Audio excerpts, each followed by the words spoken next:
Hello, everyone. Welcome. I'm thrilled to have Megan Cadd with us today.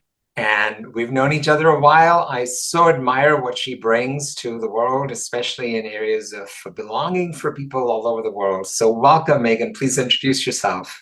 Thank you. And I'm so delighted to be here, Bobby. Thank you for inviting me. Hi, everyone. My name is Megan. I am Director of Inclusion at Gartner. And my role specifically, as of the last year and a half, I've been in the inclusion space a while, but the last year and a half has been supporting our 8 employee resource groups globally. So those are groups that support underrepresented associates at Gartner all over the world. Fantastic, Megan. What a service, my friend. So, let's dive right in. How do you define respect in the workplace? Yes, it's a great question. And I think for me, it's really around when differences and perspectives and those differences in perspectives are really acknowledged and invited in to share, right? And that everyone is treated with that kind of base level of courtesy. I think an important part of respect as well for me is curiosity. So it's the curiosity to learn about others, to want to understand those differences, and to ask questions, be curious about other people. And importantly, for me, it's not about even truly understanding those other perspectives, right? And even agreeing with them. There are many things that we may not agree with or fully comprehend, but ensuring that that person is listened to, that everyone, no matter what perspective, background, experiences they have that opportunity to contribute, to progress in the organization, right? And that all of those elements of identity are accepted and embraced. And I think for someone specifically, from perhaps an underrepresented group in the workplace, respect is about ensuring that when you do come to work as your kind of full authentic self, that you can be sure that there's no fear of negative behavior that's going to be directed towards you, right? As a result of bringing that authenticity and your voice. Wonderful, Megan. Absolutely. And you're quite familiar with the respect quotient. And I think what you're just saying right there is at the heart of that framework, which is really how to help people really slow down and actively listen to. I love what you said about it's not always about understanding, but it's just about creating that space, right? To go a bit deeper than the surface. Because I Yeah. do believe we live in a time of lots of ADHD and, just short attention spans and that Twitter style, like quick soundbite.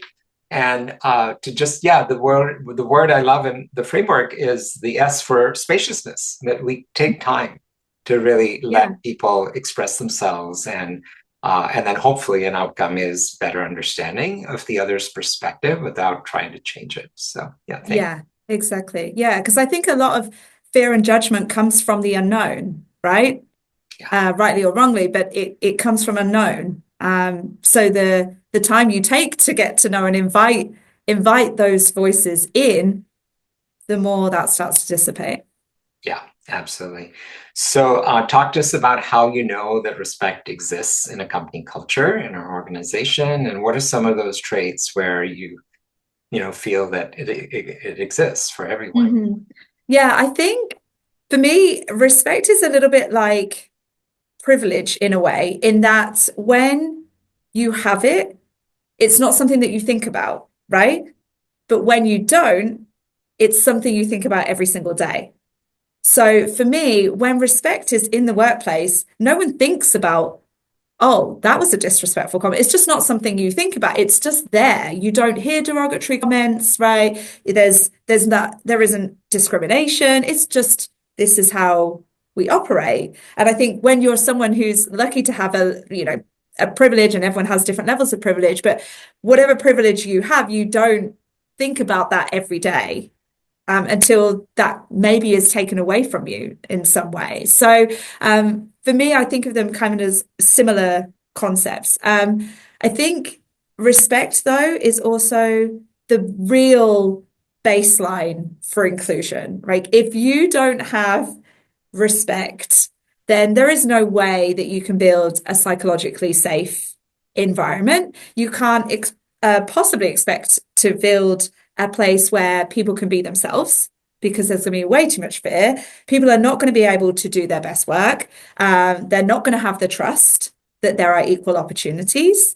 And that's not to say, that when you have respect, it doesn't mean there isn't bias, right? Like they're very different things. You can have respect, you can still have high levels of unconscious bias that's going to impact people's experiences in the workplace, but you're not going to have discrimination or yeah, those derogatory comments, I guess. And I think when it's missing, it's abundantly obvious that it's missing, right? There is that fear, there's that distrust, there is unequal treatment, low morale, all of those things show up, I Yeah. think. No, thanks, Megan. Absolutely. I love how you've done the compare and contrast on both sides because you've already got to the other part, which is when respect doesn't exist, and that's it. We kind of know which sort of side on that spectrum we're on. And those traits that you laid out are, I think, classic examples of toxic cultures. And MIT Sloan measures that, and they've found that loss of productivity is like 50 billion a year just in the US. So yeah, I think we know when we're in a toxic environment, and in reverse, it's knowing when you feel safe to speak up, to speak your point of view, and yeah, all voices are welcome.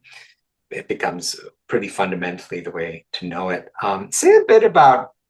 I've been playing with this distinction, and I love that you said yes, respect is sort of foundational for inclusion. The other one is trust, right? So they are different. And so I'd love to hear your perspective on the distinction between respect and trust, and if one comes before the other. Just let's talk a bit about that. Yeah, that's interesting. I think respect comes before trust because trust is typically earned, right? And for me, it's a two-way thing. It's difficult for you to trust someone if you don't think that they trust you. And I think that you potentially could respect someone without knowing too much about them or knowing if they respect you to a certain extent. So I think they are different. I think you have to have that, as I said, that real baseline level of respect that no matter what that person says, the other person says, sorry, it's going to be taken in maybe a way with positive intent, with curiosity versus defensiveness or fear or discrimination. And I think you need that in order to build that trust. I think Yeah. it's really, really hard to build trust without having that level of psychological safety or that understanding between the two people. Yeah, thank you. Totally aligned with you on that. And the other piece, I know we're all quite familiar with psychological safety and Amy Edmondson's work on that, but I think the way you're describing it just makes it so real, right? It's not an academic term. It's really a visceral, sort of emotional aspect of, Yeah. do I feel like I can bring the best of myself in an Yeah. environment? And we all know when we don't, and when we, cover up or go into our shell. So I think that's the job for leaders, is how do you create a space where people can really bring and express the best of themselves. Yeah, absolutely. And I think, you and I have talked about different cultures and things before, and I think that creating those safe spaces looks different in different places as well, right? So in some cultures where it's more, I guess, the norm to just speak up when you have a point, versus other cultures where there's much more respect for potential hierarchy or leadership, and people might not feel comfortable sharing how they feel in a group setting, for example. So it might be a one-on-one conversation to get their input and their thoughts versus calling them out in a group conversation, because you still might not get, what you're trying to get to. Even if they feel psychologically safe, it might just not be the cultural norm to potentially have a different point of view from someone else on that call, right? So I think we have to kind of take that into consideration too. Absolutely. I'm so glad you brought that in. And I think it ties with Erin Meyer's work on cultural differences and especially context, right? There are high Yes. context and low context cultures. Most Western cultures are low context, which means we make things explicit. And, Yes. tell you what we're going to tell you, we tell you, and then we tell you what we just told you, that principle. Whereas a lot of Eastern cultures are much more on high context, which is seeking to understand what's not being said and what Mhm. body language means and looking for the meaning underneath the words. And so Mhm. I love your thoughts on, to me, that's another version of bias, right? If I approach another culture, another individual with my bias for the explicit and the low context, Yeah. and I'm not honoring the pattern or need for high context, then I'm basically guilty of being biased. Yeah, and I think it's also about ways that you can be more inclusive, right? So, yes, if I take my personal, very to the point, low context way of communicating into an environment, say, in the Asia Pacific region, which was exactly the situation I was in for quite a long time, it's I'm not necessarily going to get the best out of those individuals, right? And I might think I'm being inclusive by saying to everyone on the call, I want to hear from you. This is a safe space. You can talk up. But that's just not necessarily how they feel safest, right? So I definitely had to adapt my communication style and also give alternatives, different options. So maybe it's not getting everyone on a call together and asking them to speak up. It's sharing something ahead of the call. It's getting people to send me an email directly to me with their thoughts rather than